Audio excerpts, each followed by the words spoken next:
বাংলার বাঘিনী একটাই, যার নাম মমতা বন্দ্যোপাধ্যায়। বিজেপি নেতা নেত্রীদের লাঠিপিটা করার হুঁশিয়ারির পর এবারে রাজ্যের বিরোধী দলনেতার নামেও কড়া হুঁশিয়ারি মালদা জেলা তৃণমূলের সভাপতি তথা মালতীপুরের বিধায়ক আব্দুর রহিম বক্সির। বুধবার বিকেলে মালদহের রতুয়া ১ নম্বর ব্লকে তৃণমূলের অঞ্চল নেতৃত্বদের নিয়ে রাজনৈতিক সম্মেলন আয়োজিত হয়। সেখানেই মঞ্চে বক্তব্য রাখতে গিয়ে মালদা জেলা তৃণমূল কংগ্রেসের সভাপতি আব্দুর রহিম বক্সি বলেন, মালদা জেলার মানুষ প্রথমে বুঝতে পারেনি তৃণমূল কংগ্রেসের পার্টিটাকে নিজের স্বার্থে বিক্রি করে দিয়েছিলেন, চোরে রূপান্তরিত করে দিয়েছিলেন। তিনি ভেবেছিলেন চোরের রাজত্ব তৈরি করে দিয়ে মালদা জেলার তৃণমূলের সবাইকে নিয়ে বিজেপিতে যোগদান করবে। একজন অপদার্থ চোর নেতাকে মানুষ ভালোবাসে না, তাই তাকে ছুঁড়ে ফেলে দিয়েছে মালদার মানুষ। বাংলার বাঘিনী একটাই, যার নাম মমতা বন্দ্যোপাধ্যায়। ভারতবর্ষের মানুষ বলছেন আগামী দিনে ভারতবর্ষে লড়াই করবে মমতা বন্দ্যোপাধ্যায়ের নেতৃত্বে। আজকে আমাদের নেত্রী গেছেন উত্তরবঙ্গে, গিয়ে লোকের জন্য উন্নয়নের কথা বলছেন, বিভিন্ন প্রকল্প ঘোষণা করছেন। চোর, অপদার্থ, বেঈমান, নিমকহারাম মানুষকে ভুল বোঝানোকারী বিজেপির এজেন্ট সেই বিরোধী দলনেতা কালকে শিলিগুড়িতে গিয়ে আমাদের নেত্রী মমতা ব্যানার্জিকে চোর চোর বলেছে। বন্ধু, তুমি জেনে রেখো, যদি তোমাকে মালদার মাটিতে পাই, কে চোর আছে তৃণমূল কংগ্রেস তোমাকে বুঝিয়ে ছাড়বে। শটাং শটাং কি করে আওয়াজ হয়, সেই আওয়াজ তোমাকে বোঝাবে। পাশাপাশি জেলা তৃণমূলের সভাপতি আব্দুর রহিম বক্সির হুঁশিয়ারি, এই মন্তব্যের পাল্টা দিয়েছেন বিজেপিও। আর যা নিয়ে শুরু হয়েছে লোকসভা ভোটের আগে রাজনৈতিক চাপানুতোর। ব্যুরো রিপোর্ট, দিনরাত স্টার নিউজ। বুঝতে পারেননি নিজস্ব স্বার্থে মালদা জেলার তৃণমূল কংগ্রেসের পার্টিটাকে বিক্রি করেছিলেন, চোরে রূপান্তরিত করে দিয়েছিলেন।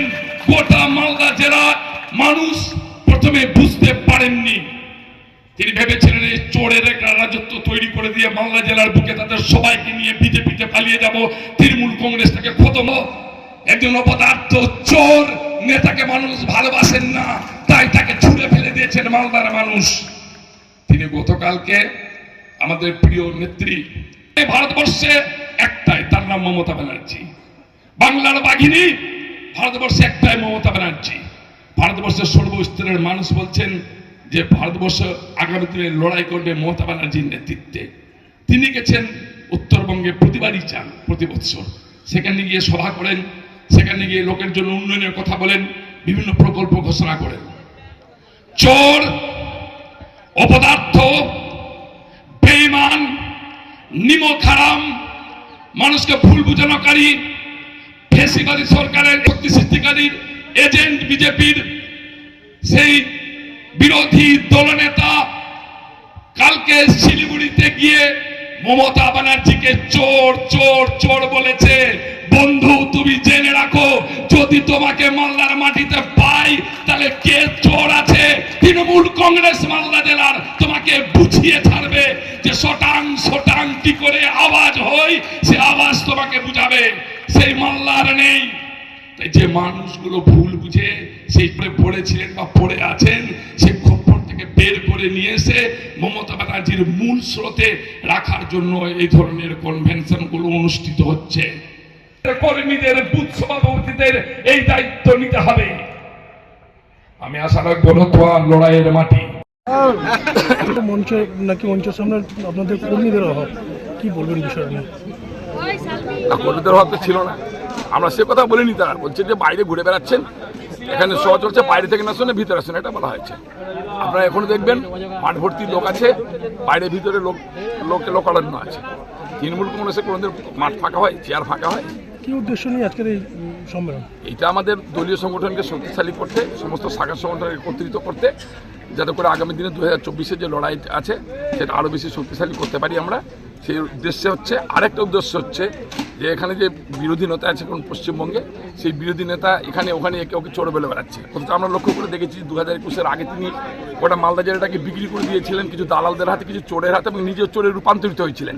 তাই মমতা ব্যানার্জি তাকে দল থেকে তাড়িয়েছেন, এখন দল থেকে চলে গেছে, গিয়ে মানুষকে বিভ্রান্ত করার চেষ্টা করছে। ওই চোরের বিরুদ্ধে রুখে দাঁড়ানোর জন্য এ ধরনের কনভেনশন এবং সম্মেলন আমরা করছি। মালদায় প্রবেশ করলে বিরোধী দলনেতা কড়া হুঁশিয়ারি বার্তা দিলেন আপনি। উনি যেভাবে চোর চোর বলে মমতা ব্যানার্জিকে বলছেন, যে মমতা ব্যানার্জি পশ্চিমবঙ্গের 10 কোটি মানুষের হৃদয়ের মধ্যে আছেন।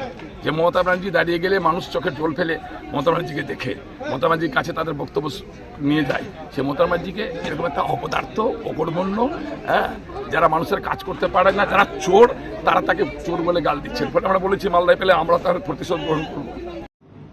রহিম বক্সি প্রতিদিনই কিছু কথা বলছেন এবং তিনি এইসব কথা বলে নিজের পদ বাঁচাতে চাইছেন। কারণ তৃণমূলের এটা হচ্ছে নিয়ম। মাননীয় শুভেন্দু অধিকারীর হাত ধরে তিনি তৃণমূল কংগ্রেসে ঢুকেছিলেন। আর তিনি যে চোর নিজে রহিম বক্সি, সেটা মালদার মানুষ বহুদিন ধরেই জানে। আরএসপির কোটা থেকে আইসিডিএস এর চাকরি বিক্রি করা তার একটা স্বভাবগত। সেই চোর আজকে তৃণমূলে এসে, চোরের দলে এসে চোরের সঙ্গে গলা মিলিয়েছে। আর তিনি অনেক বড় বড় কথা বলছেন। কখনো বলছেন নরেন্দ্র মোদীর কাপড় খুলে দেবেন, কখনো বলছেন শুভেন্দু অধিকারীকে মারবেন। তাকে একটা কথাই আমি বলবো, যে নিজের সিকিউরিটিটা ছেড়ে তিনি তার বাহারাল গ্রামে নিজে যেতে পারেন কিনা সেটা আগে তিনি দেখুন। কারণ সিকিউরিটি ছাড়া তিনি নিজের গ্রামেও ঢুকতে পারবেন না। সেখানকার মানুষ তাকে পিটিয়ে গ্রাম ছাড়া করে দিবে, এই তার অবস্থা। আর সে এই বড় বড় কথাটা বলছে।